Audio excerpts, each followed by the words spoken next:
When I stretch my hamstrings, they feel worse. Why is that?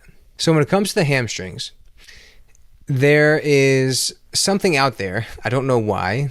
Everyone wants to stretch their hamstrings, and the hamstrings tend to be that muscle that always gets the blame for being tight.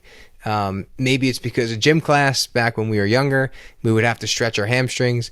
But I think if I were to make some kind of movement happen in the world, I would picket a sign that said, "Stop stretching the hamstrings."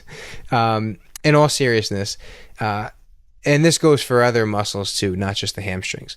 If you are stretching a muscle and it hurts as you're stretching it, and it feels more sensitive and more painful after you stretch it, it's not ready to be stretched.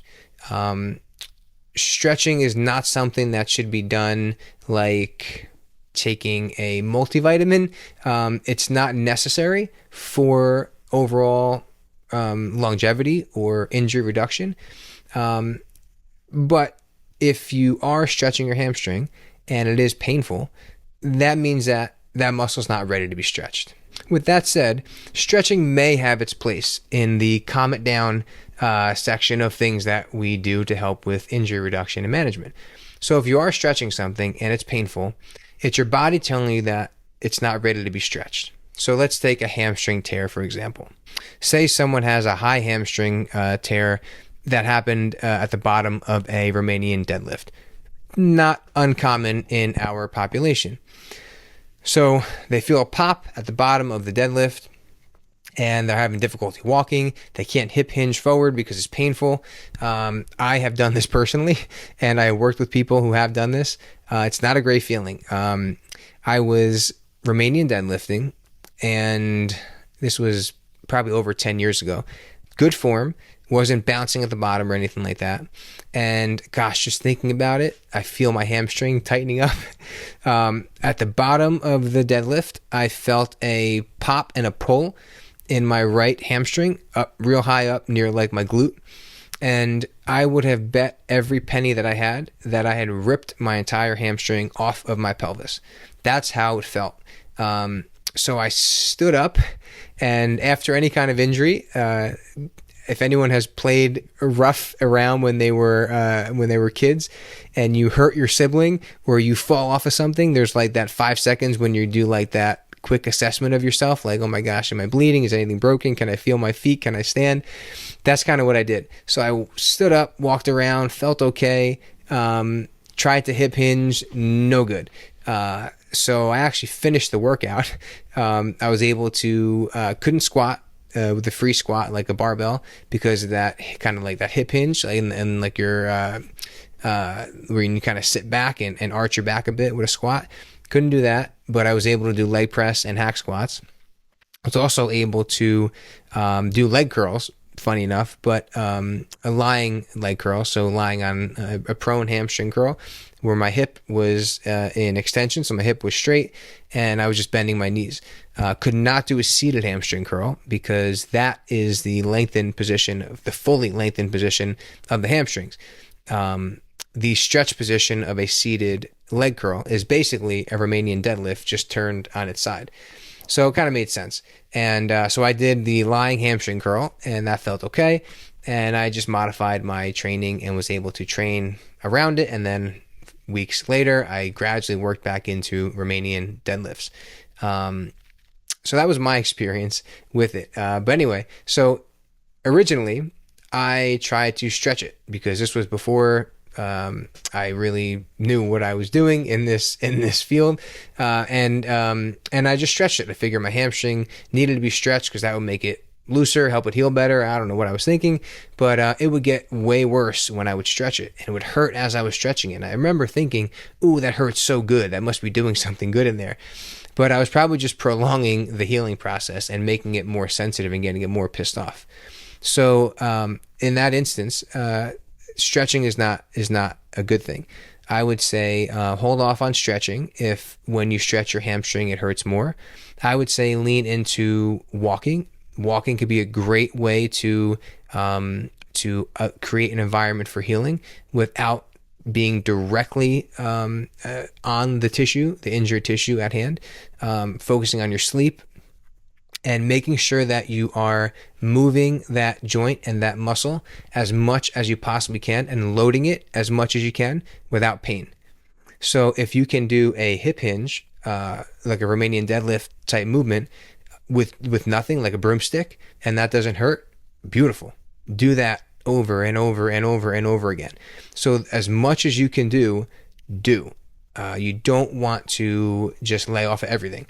Whatever you can do, that's going to help the healing process for sure. So back off from stretching, lean into more of those things like walking and loading it in other ways, training the muscles around it. It's all going to help the healing process. The other thing with the hamstrings is that the sciatic nerve runs right down in between and through the hamstring muscles. So the sciatic nerve is a thick nerve. It's like the size of a literal garden hose that forms from the nerves that come out of your lower back. So the levels of your lower back, they all come out like a bit of a spider web type thing, like a net almost, and then they form into this garden hose that goes down your rear end into your hamstring, and then it kind of branches off and goes into your calf and branches off and goes into your feet. A nerve is not something that you want to stretch. That's important, especially an inflamed nerve. So if you're getting tightness, the sensation of tightness in your hamstring area, it could actually be your sciatic nerve that's inflamed. If you're getting numbness, tingling, pain, or just that tight sensation, and it's from your nerve, the last thing you want to do is stretch that thing. So something that you can do is to get in a traditional hamstring stretch position. So stand in front of a chair or a couch and prop your heel up on the chair or the couch and hip hinge forward until you feel that stretch with your toes pointed up toward your head and your neck bent down. You'll feel that tight sensation behind your leg. And then I want you to lift your head up and point your toe forward.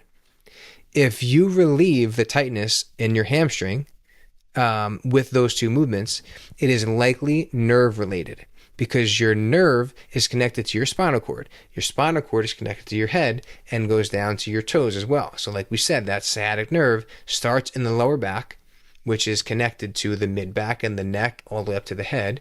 And then it also branches down to your feet. So it's this long system of nerves that span the whole body pretty much. So when you get into that hamstring stretch position and you bend your head forward, you're stretching the neural tissue from the top, and then you're pointing your foot, you're pulling your foot up toward your body, you're stretching those nerves behind in your calf and your foot. So you're putting that whole system on stretch.